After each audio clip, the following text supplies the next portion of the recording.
ഗുരുവായൂർ ക്ഷേത്രത്തിന്റെ വേദിയിൽ വയലിൻ കച്ചേരി നടക്കുമ്പോൾ 1.5 വയസ്സുള്ള കുട്ടിയും അമ്മയും അന്ന് കാഴ്ചക്കാർ മാത്രമായിരുന്നു. 10 വർഷങ്ങൾക്ക് ശേഷം ആ കുട്ടി വയലിൻ അവതരിപ്പിച്ചുകൊണ്ട് സ്റ്റേജിൽ മികവ് തെളിയിച്ചു. അതേ ഗുരുവായൂർ അമ്പലത്തിൽ. അതെ, ഗംഗാ ശശിധരൻ.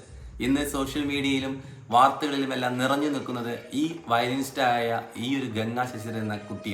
ആ ഒരു കൊച്ചുമിടുക്കി കഴിഞ്ഞ ഒരാഴ്ച മുമ്പ് ഒരു കൊട്ടിക്കുളങ്ങര ക്ഷേത്രത്തിലുണ്ടായ ഇൻസിഡന്റ് വഴിയാണ് കേരള മനസ്സിന്റെ ഉള്ളിൽ ഇടം പിടിച്ചത്.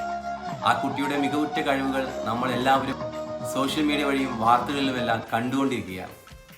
ഏതൊരു പാട്ടിനും ഈണത്തിൽ ആ വയലിൻ വായിക്കുന്നത് കേൾക്കുമ്പോൾ തന്നെ നമുക്ക് ഭയങ്കരമായ ഒരു ഇഷ്ടം തോന്നും. ആ കുട്ടിയുടെ ആ ഒരു പ്രകടനങ്ങളും ആ ഒരു വയലിൻ വായിച്ചുകൊണ്ടിരിക്കുമ്പോൾ മുഖത്ത് വരുന്ന ആ ഓരോ ഭാവങ്ങളും പ്രകടനങ്ങളും കാണുമ്പോൾ നമുക്ക് എന്തൊക്കെയോ ഒരു സ്നേഹം തോന്നിപ്പോവും. ആ വയലിൻ കേട്ടുകൊണ്ടേയിരിക്കും. യൂട്യൂബിലെല്ലാം ഇപ്പോൾ തരംഗമായിക്കൊണ്ടിരിക്കുകയാണ് ആ കുട്ടിയുടെ വയലിൻ വായനകളെല്ലാം.